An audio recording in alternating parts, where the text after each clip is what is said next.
My name's Chris Beech. I am a student of parapsychology at the School of Parapsychology, and I'm also an investigator for Norfolk Ghost Hunters in East Anglia in the UK. We are obviously three girls in the dark. My name is Emily. I'm Gina. And I'm Christy. And we basically do exactly what our name says. We sit in the dark, the three of us.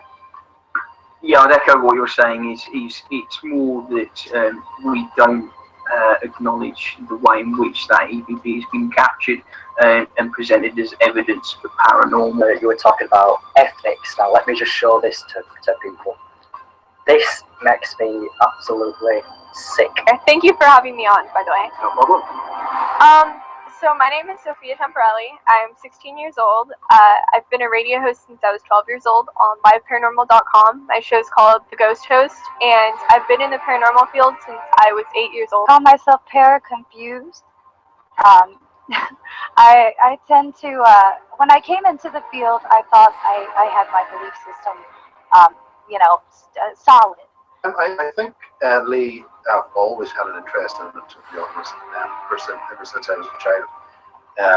And growing up in this island, this fair green island, Ireland, certainly there are plenty of things which go bump in the night. I think it is very, very important to understand, if you are taking out equipment, to understand what it is. Personally, I'm a great believer in the best piece of equipment that we have is our own people. Gina over here is kind of like a borderline. She's borderline. So I like to say she's just a flapping screen door. Sometimes things can get in, sometimes things can get out, sometimes nothing. Please bear in mind that those facts, if you're investigating, you think you're having a paranormal experience, we think, am I on medication? What have I drank? What have I eaten? Just as a basic, really. And that in itself, that's my take on possibly why we see, along with the popularization, of course, of the paranormal TV shows, which is in the decline, which is in the sharp decline, I might add. If there is any spirits here with us right now, who can use the spirit box to communicate with us, can you try and say the guy's name who is hosting this show? Can you try and say his name? Can you try and say Lee? There you go. Did you hear that?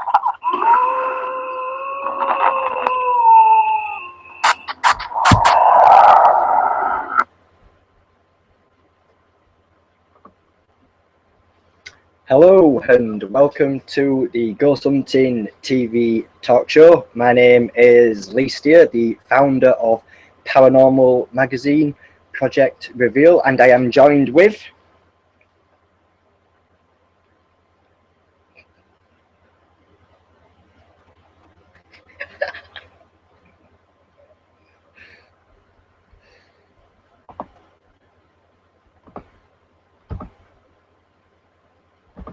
You're muted, Chris. That'd be right. Okay, step one, unmute your microphone. Yeah, it's Chris from Norfolk Ghost Hunters and the School of Parapsychology. Oh, what a start. I was wondering why you were laughing. I was like, what is he laughing for? I was like, oh, yeah. Yes. That would be why. Yes, this is the Ghost Hunting TV talk show, and tonight we are doing something very different. We are doing what you actually suggested. We get many emails through Paranormal magazine from all you lot who watch us on that website, and you have suggested us to do like an ghost hunting guide, so to speak. So this is what we are going to attempt on this show. What would you like to say, Chris Beech, about your thoughts of doing a guide?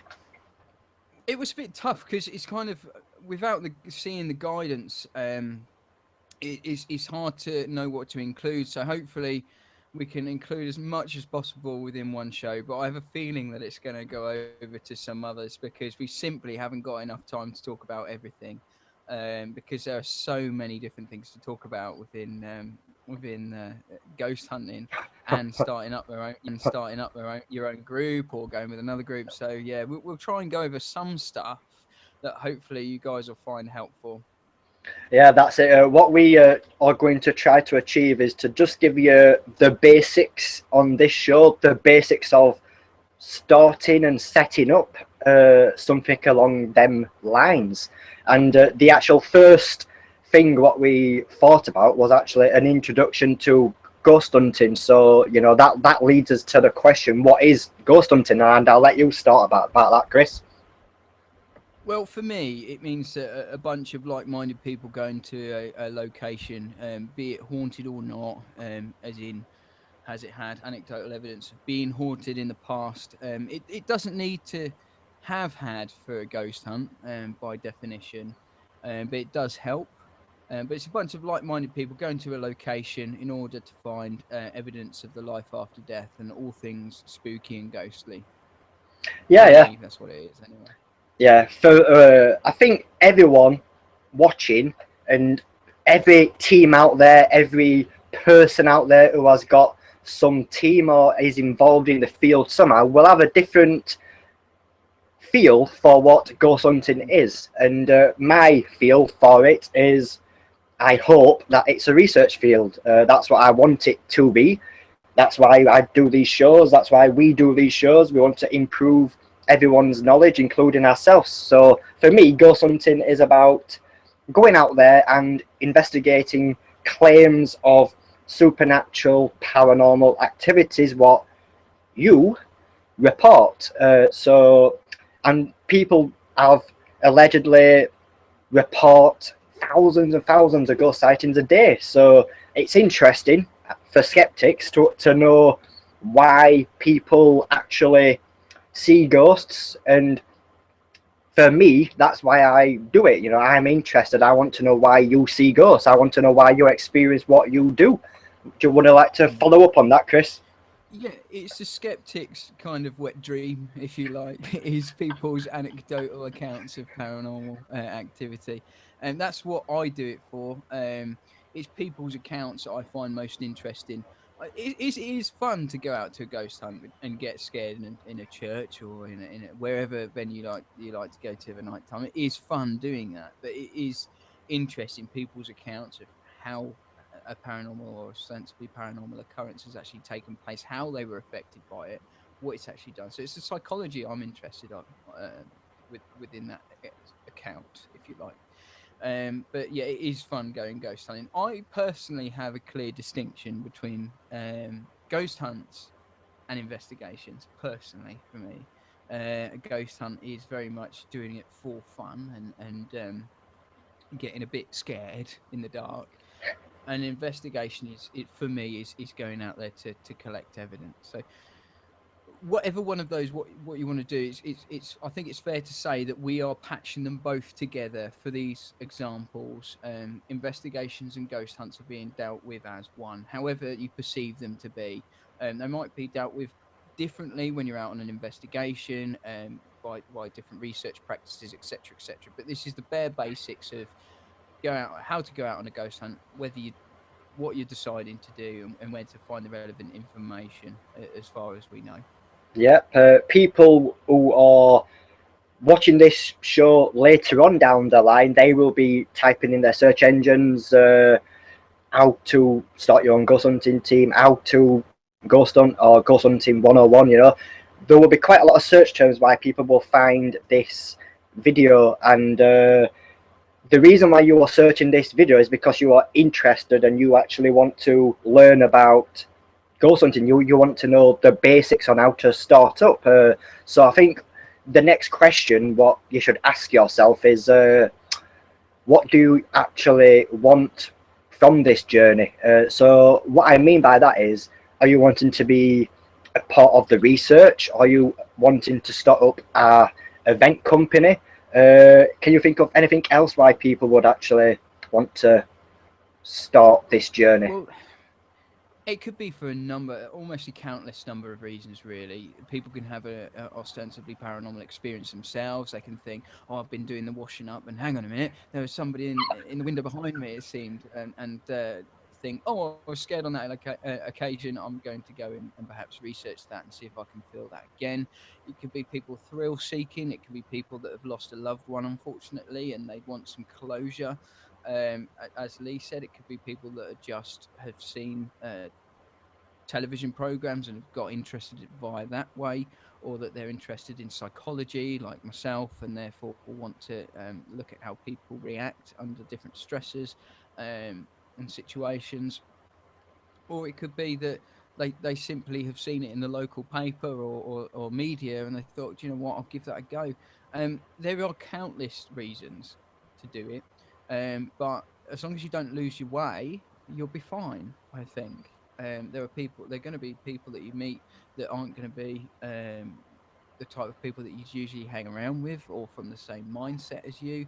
So it's always good to kind of be mindful of that and have expectations that actually everybody's not going to have the same view as yourself. And yeah, I think as long as you take it on face value and expect nothing, and then anything you get will be a bonus, I think, in regards to ghost hunting.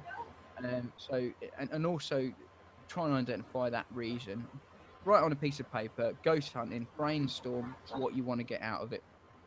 And I think that it would benefit you because you'll try and root cause why you want to do it and what you want to get out of it, and see whether it's the right thing for you to do. Personally, that's Yeah. what I do. Well, yeah, Yeah. it's interesting. I think I'm going to add a bit more onto that. Actually, I think when people do start the journey of what they are interested in, and they have like a motive, because they probably lost someone or etc., and they want to try to connect with this person. Once they get what they want, a lot of people tend to drop off. They tend to, or if people go to a ghost investigation and if they get very scared, I've actually seen it where people will think, "Oh, I've got what I want now," and I'll stop.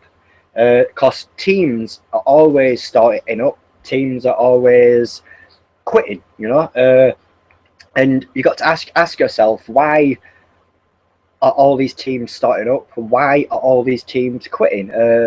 It's not a simple field to be involved in, isn't it, Chris? No, it's a bit like gambling, isn't it? You could go and you pay your money to go on a public ghost hunt. You might get a win, you might not. And I think that the people that get a win sometimes cut their losses there, and some people want to play on.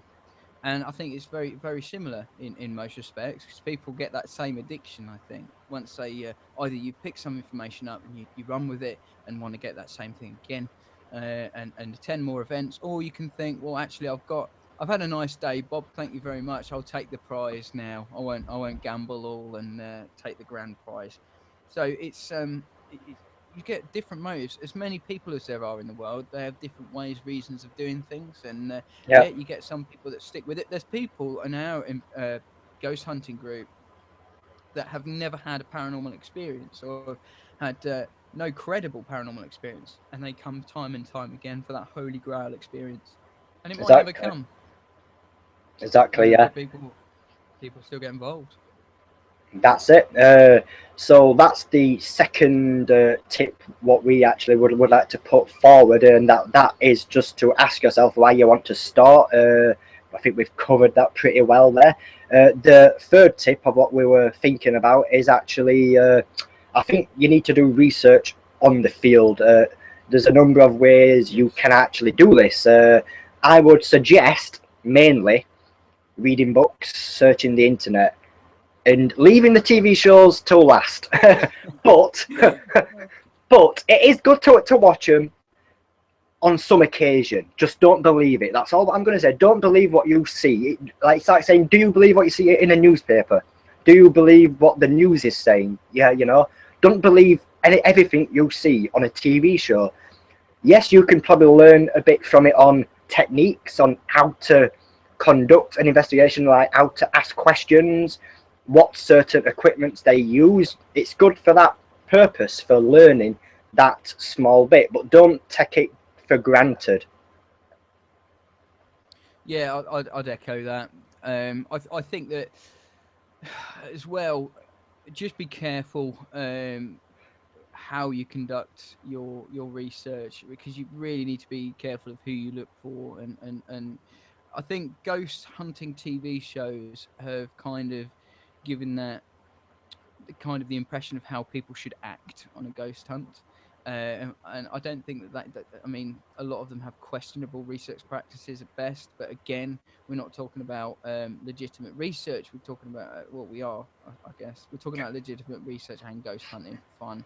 So you kind of need to just pick someone that you like and go with that. Um, and I think that the more that you do it, the more ideas you kind of get a handle of, get a hold of, and you kind of just build your own encyclopedia of knowledge. Really, I think in the early days, no matter how professional that you want to be, you've always got an agenda of what you set out to go on and research, and I think it can cloud your vision in the long run. My the way I started out was just to have personal experiences, and that unfortunately wasn't forthcoming. So I kind of developed my technique, and now I'm a skeptic. I absolutely believed in the first instance. I'm out and out believer, and as time went on, nothing seemed to happen. I became more and more almost cynical, to the point of not believing totally, and read more psychological journals and parapsychological journals. Became a member of the SPR, had access to some of the journals on there as well, which is I'd really recommend it um, for for looking at some of the papers that are on there by various different academics, and it just made me cynical of the whole institution really. And I think that that's a bad thing.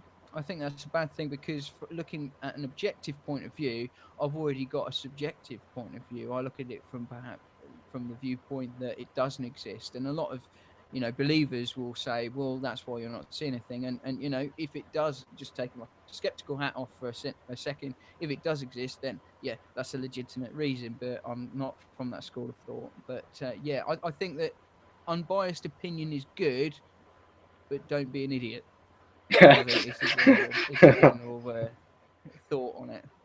Yeah, so third tip is to do your research. Ideally, I would probably say to watch a show and then to do research on what they are using. Don't take their word for it. Just do research or go to a team, go to someone's investigation and research the equipment. I think that's the main thing we want to drill is research the equipment and the methods they are using. And Yeah, try public and ghost hunts are good for that, aren't they, Lee? Public yeah, ghost hunts are good for that.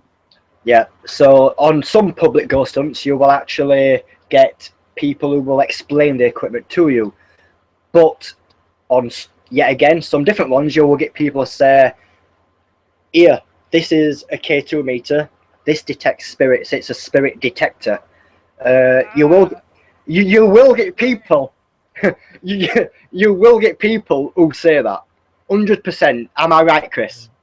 Yes, unfortunately you do, and there's no governing body, and thank goodness there isn't, because how can you govern people like that in groups like that? There's no quality and control there. Not that there should be, because we don't know that it exists. It's not a product. It's just legitimate research practices and investigative practice. And unless you've had an investigative background in anything, I think that you know it's very difficult, and you're just emulating what you've already seen.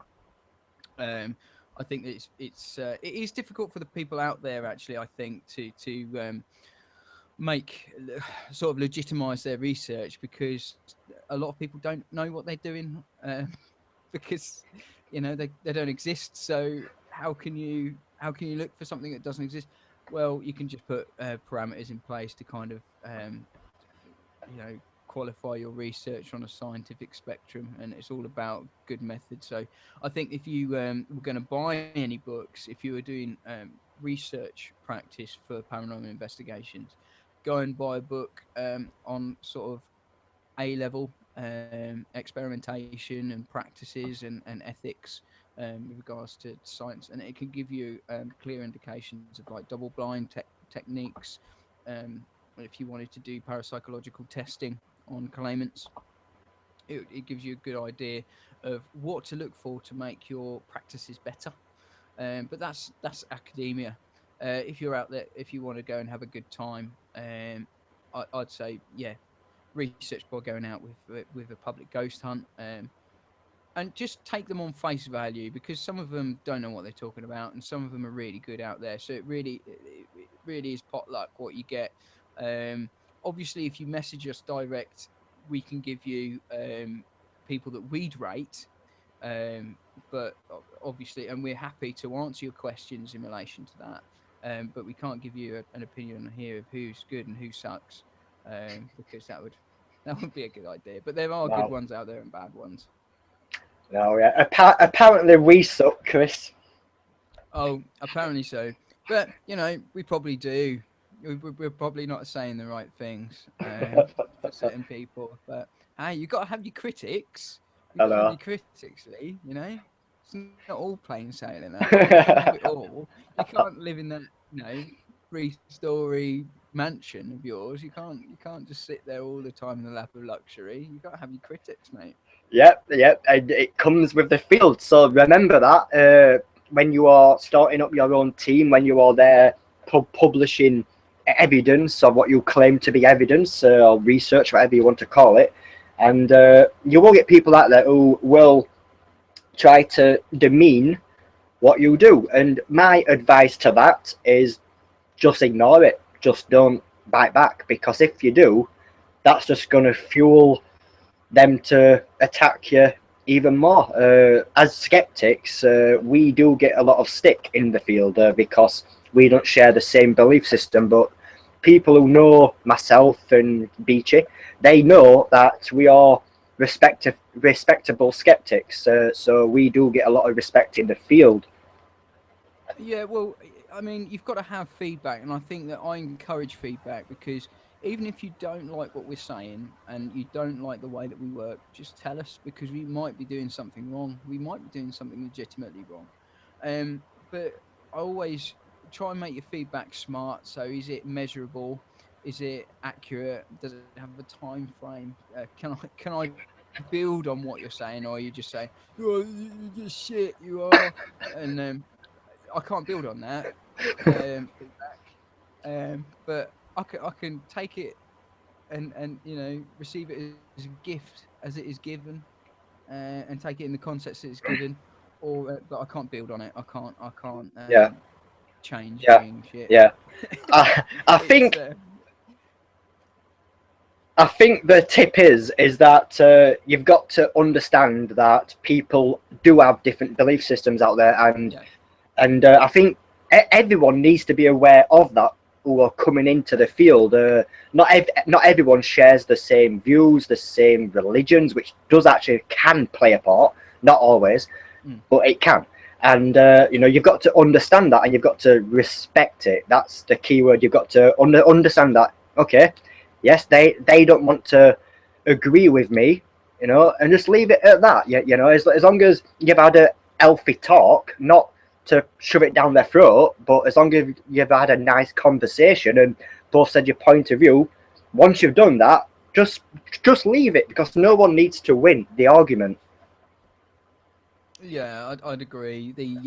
It's not a cockfight at the end of the day. It doesn't need to be.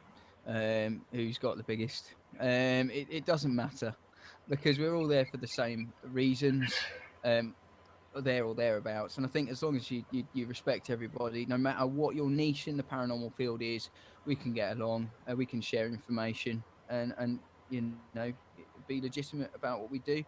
I don't think that we need a governing body, and everybody keeps, every once in a while this idea, this notion comes up that, oh, there needs to be some control in what we. There doesn't, because it's not something tangible.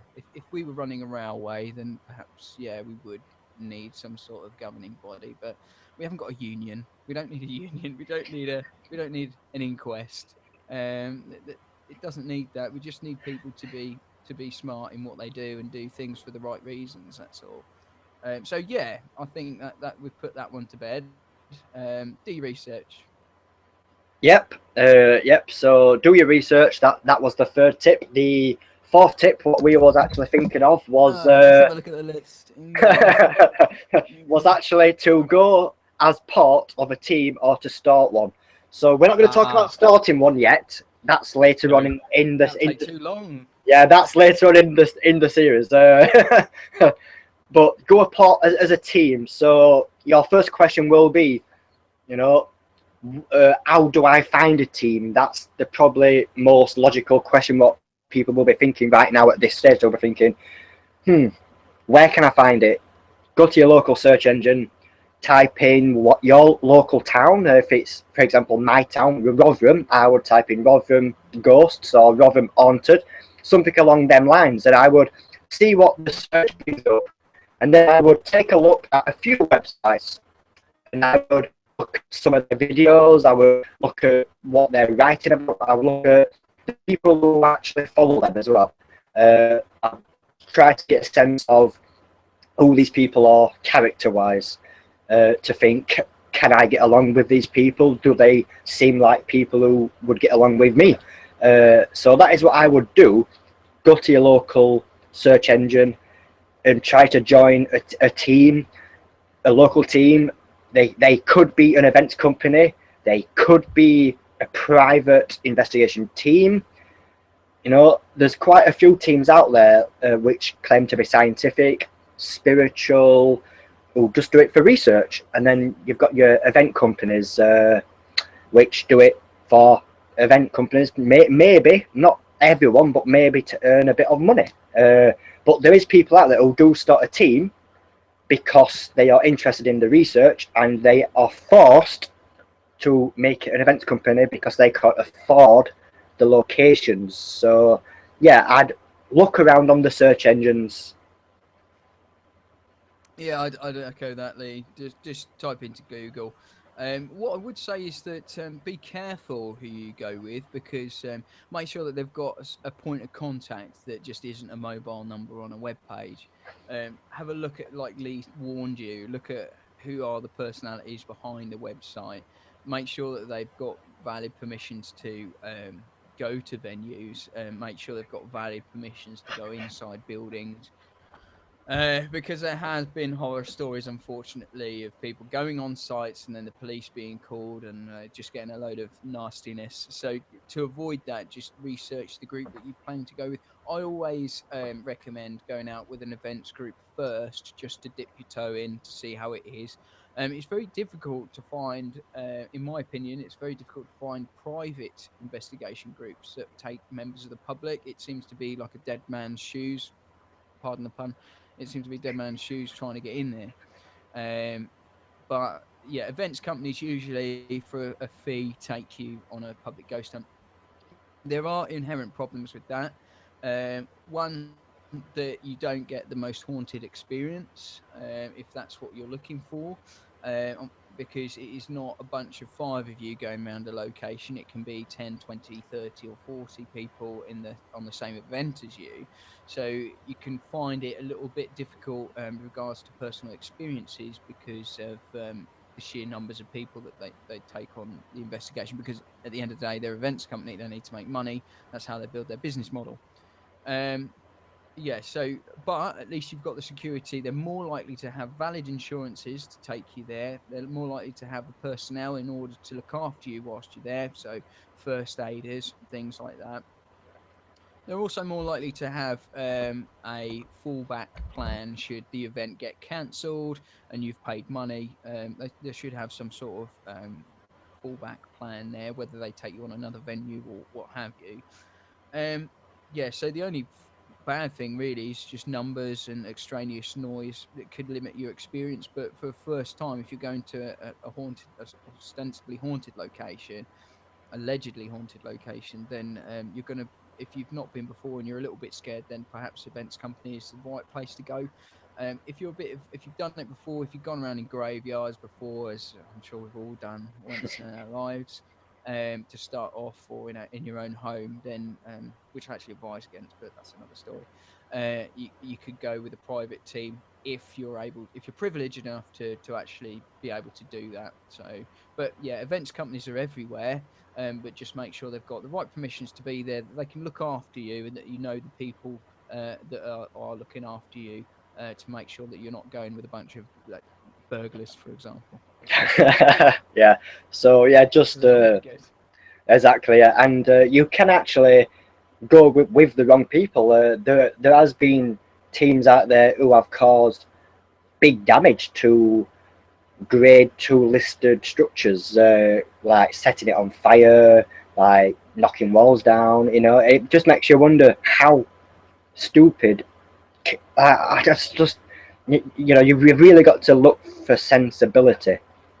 People who know how to handle themselves and are just a sensible team. Just try to choose a sensible team. So the fifth tip is how do you find a team? Pros and cons. What do you mean about that, Chris? This was your tip. Yeah, I think I covered it pretty much on the last tip. Tip. How do you find yourself? It's difficult, isn't it? It can be a minefield because there's plenty of teams out there, but there's also teams that will take your money and then not do an event and then declare themselves bankrupt or stuff like that. So if you need to really look at what you're going, and again, we'll extend our services out to you. We have been on groups ourselves. We've been on investigations ourselves. We co-run groups or run groups ourselves. So you know, we're willing to help you find those people near you in order for you to have that experience. But in my opinion, go for some people that are legitimate. They don't have to be a massive company. Um, People that are contactable, that want to talk to you. If they're kind of standoffish from the outset, then I'd really advise not going with them, because if you think that you're going to that location and you want some sort of service, or you want to know that you're looked after, and you just turn up, hand over your money, and then they sit back for the rest of the night whilst you're sat there, then that's not a great experience for you.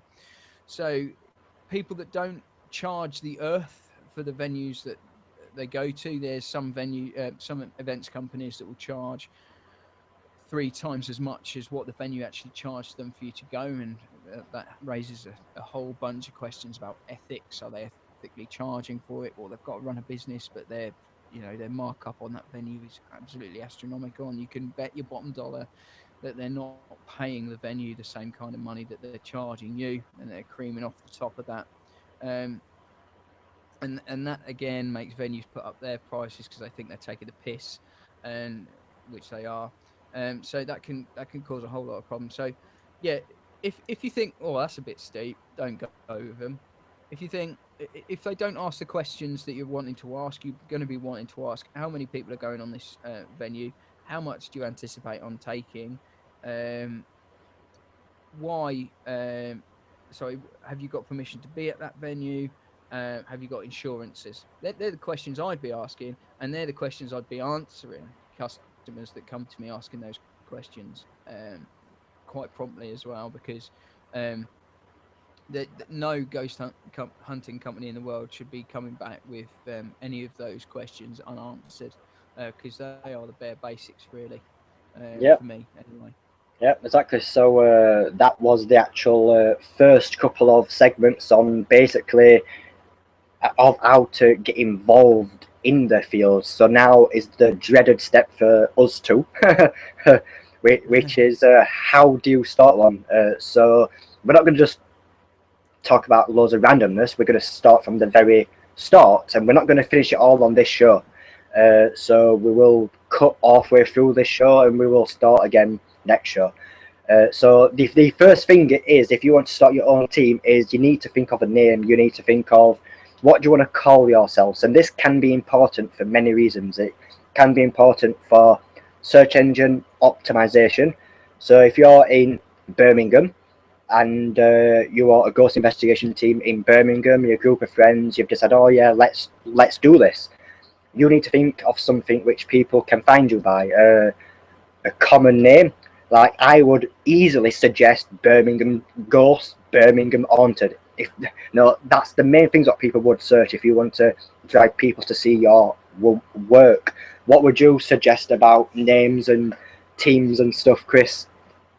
Yeah, I mean, yeah, you're right with the name. The name does make a lot of difference. Who is it? Is it Phil Wyman who's got the ghost hunting company?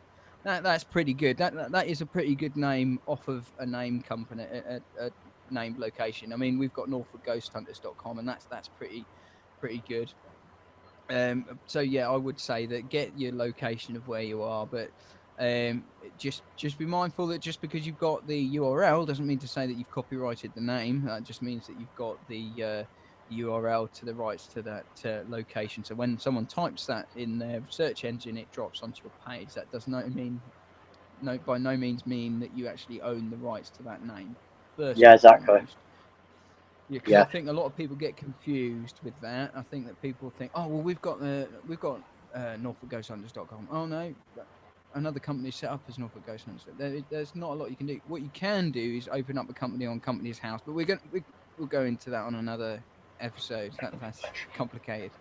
So yeah, as Lee said, search engine optimization is great. Get .coms first, then go for the .co.uk's, and then whatever you want afterwards, because they're the Yep. main things that people type Yep. into their search engine. I actually, .com. on a side note, with like people like Big Daddy and whatever it is, the search engine company, they've got these new search engines now, these new .com addresses.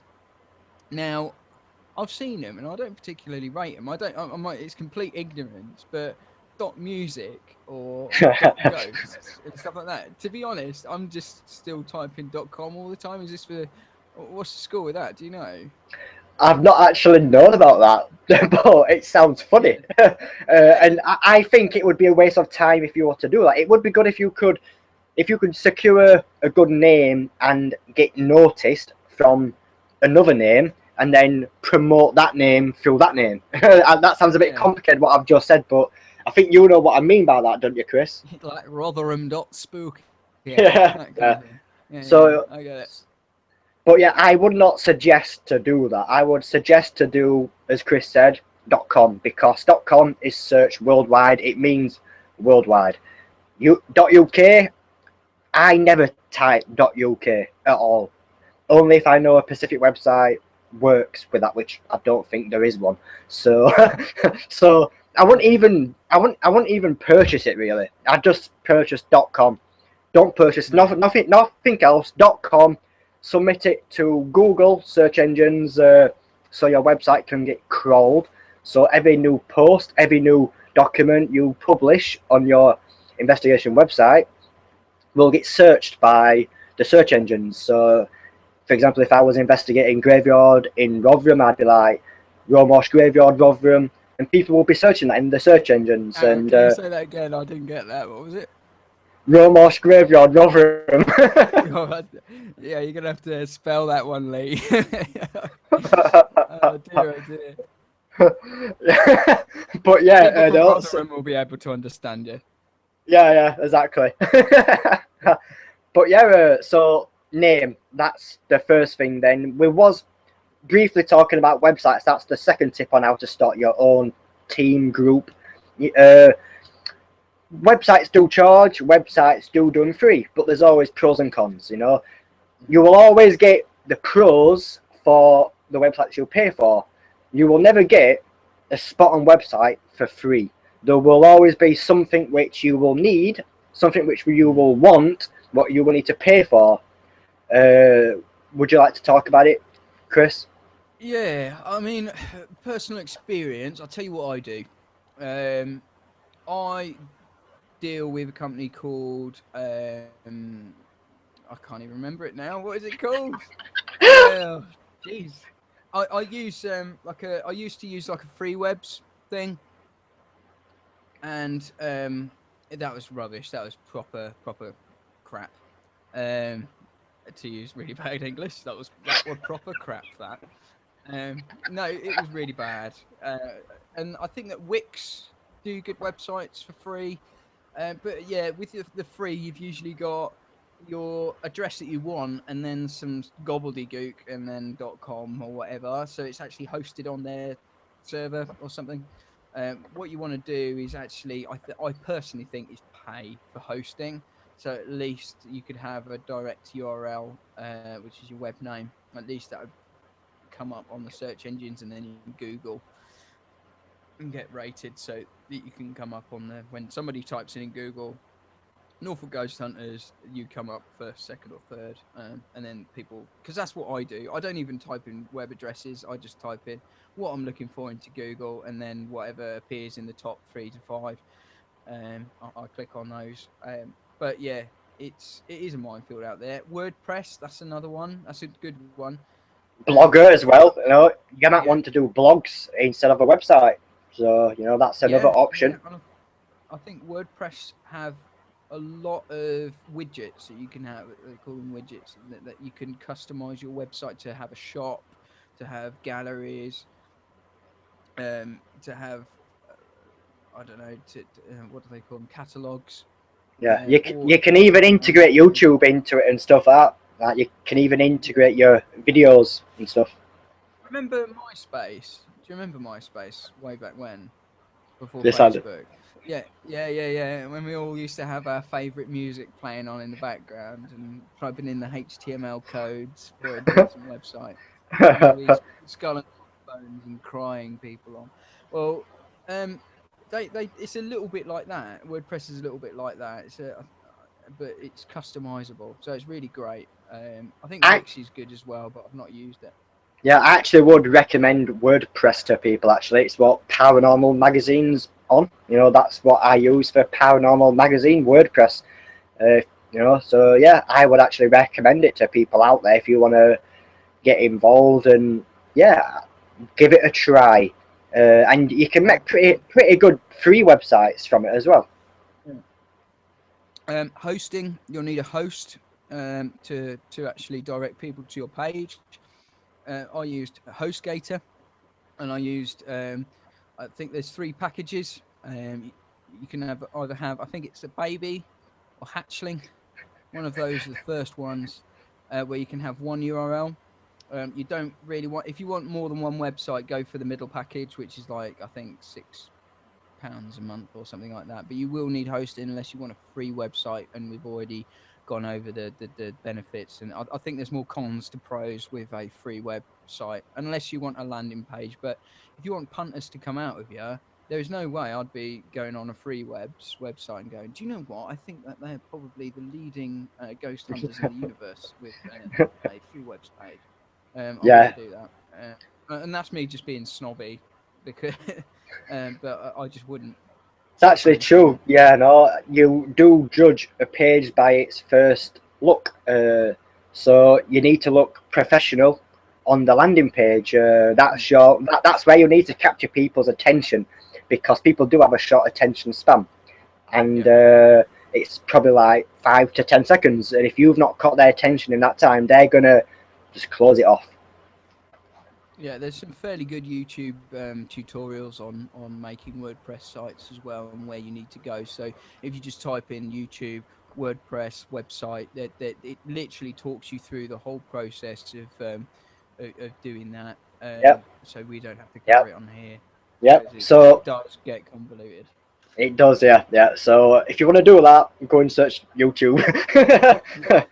So the next one is what you suggested, actually, legislative requirements. So what do you mean by that? Oh, legislative requirements. That was a snobby way of saying the rules that you need to have in place in order to take people with you that ain't going to get you arrested. Okay, so first and foremost, okay, have permission from people to go to these locations that you want to investigate. Now, getting locations is one of the trickiest things for any ghost hunting group. Is getting permission to investigate. What I would suggest, if you're looking to go out with a ghost hunting company, it don't matter. Actually, I don't need to cover this. Actually, if we're going to do this in the next episode, bollocks to this. I'll move on. Yeah. So, what was the question? I've forgotten. It's your question. I know. I didn't write it Legislative down. requirements. Oh yeah, right. Okay, get permission for. Make sure they've got permission to go to the venues before they actually go to it.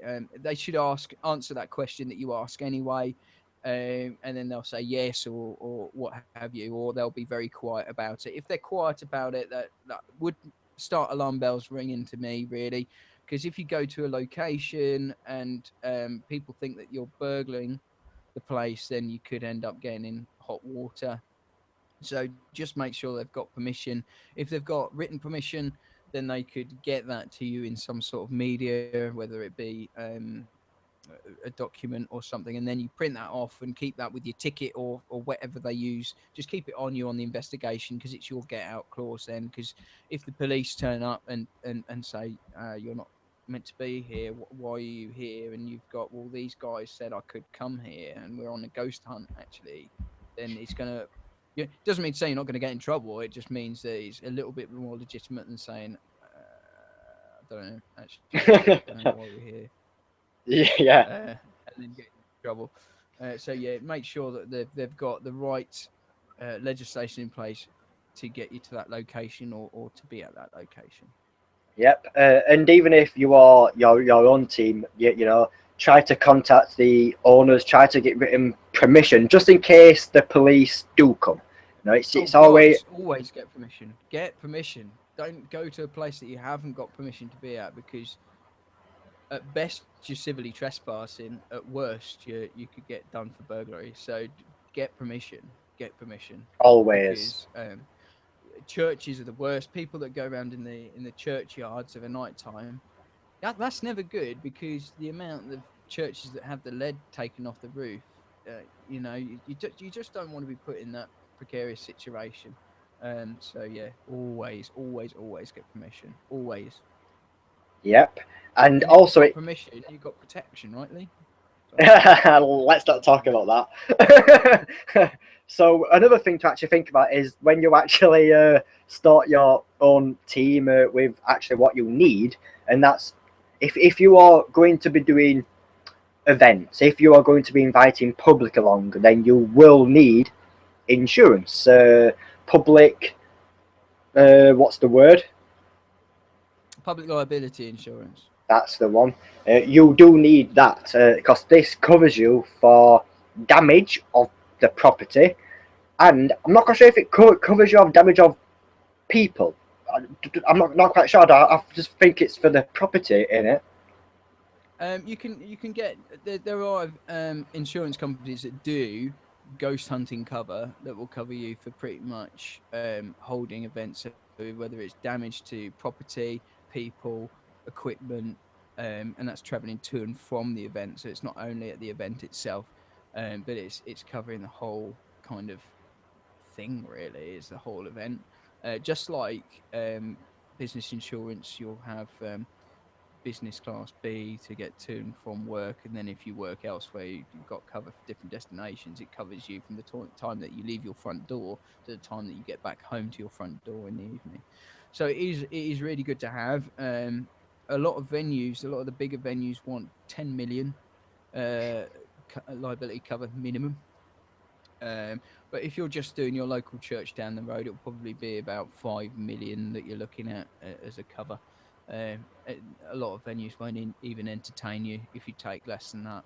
I don't even think you can get less than that. I might be wrong. But if you think about it, if someone dies on a venue, then that's probably going to be the best part of £500,000 that you're paying out. If you're liable. Alternative is that you sign up as a PLC and declare yourself bankrupt if anything happens. But I don't think that's a good business model, really, in relation to this field, because um, you're dealing with real people, and a PLC is very difficult to run as a ghost hunting company, in Yeah, my but personal opinion. yeah, that's fair dues. So we are still on the topic how to start your own ghost hunting investigation team, so to speak. And another point of topic was ethnical requirements. Would you like to? Oh, yeah, ethical requirements. Now, this is posh words for the people that you're going out with. Make sure that they're legitimate. And there's I've done courses at the School of Parapsychology with Kieran O'Keefe, and he's the tutor there. But that doesn't mean that I'm any different to anybody else. There's still not a standardization in parapsychology as a science. It's still viewed very much as a pseudoscience. However, The demarcation problem has something to do with that, but then again, that's not for us to go into. But so does psychology. Um, but yeah, there's nothing that really that undergraduate level that is standardized and legitimate in regards to paranormal qualifications. So if you ask for people's that have MVQs and BTECs, then they're probably not going to be from Oxbridge. I think they're going to be from some online school of blah. But at least you're trying, I guess. And it's what makes you credible is your method rather than your. I mean, if you study this area and you've got a degree in fine art, then it's going to make you no more credible at understanding paranormal world than you or me. So it just because you've got a degree doesn't make any difference, and just because you've got a psychology or a psychologist, and Steve Parsons will probably back us up that just because you're a parapsychologist interested in psychology, that doesn't mean that you've got the foggiest clue about how EMF works from a physics point of view, or how infrasound works from a physics point of view. It is just how it interacts with the human body and biology and things like that, which is probably what is your forte. So yeah, just research who you're going out with and what qualifications, if any, that they have. They don't need to have them. I know I'm going to get a lot of hate mail saying, "Oh, I've been taking people out for years and haven't got any qualifications to do that." That is fine. That is absolutely fine. What I'm just saying is that people should just have a little look, see if they can find some specialisms in there. Be wary of people that call themselves certain things when they haven't got any real reason to call themselves certain things. Exactly, 'Cause, yeah. yeah, that's usually making up for something else. So Yep. So yeah, again, we are just covering the basics on actually how to kind of get the motor rolling, how to get your team out, how to basically know what's right, know what's wrong, just when you're starting up. But on the next episode, we will be talking about conducting your investigation, and this is a wide variety of techniques, equipment, methods, uh, terminologies, and etc. But still on the subject of what we are on now, we will briefly talk about with the next 4 minutes what we've got left on the show. We will talk about finding your first investigation. So for me, if I was to just be starting now, starting my own team, pretending I know nothing about the paranormal. I've done my research and etc. I know a bit about it. I know what I should and shouldn't do. But now I want to find my first location. I would yet again go to the local search engines and I would type in my local town and I would type in ghosts. And then I would see what the websites say. I would look at the reports of the websites or even papers or even newspapers. I would go onto a newspaper website of your local town and type in ghosts there and see what it brings up, and then try if it's somewhere where you can go to without getting in trouble, or if you need to get permission.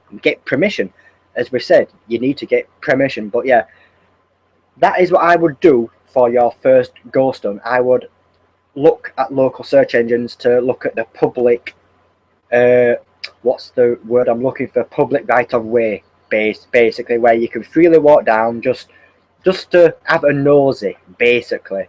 I'm not saying take all your equipment down. I'm just saying just go down, scout it out to have a nosy around at this stage. What would you say?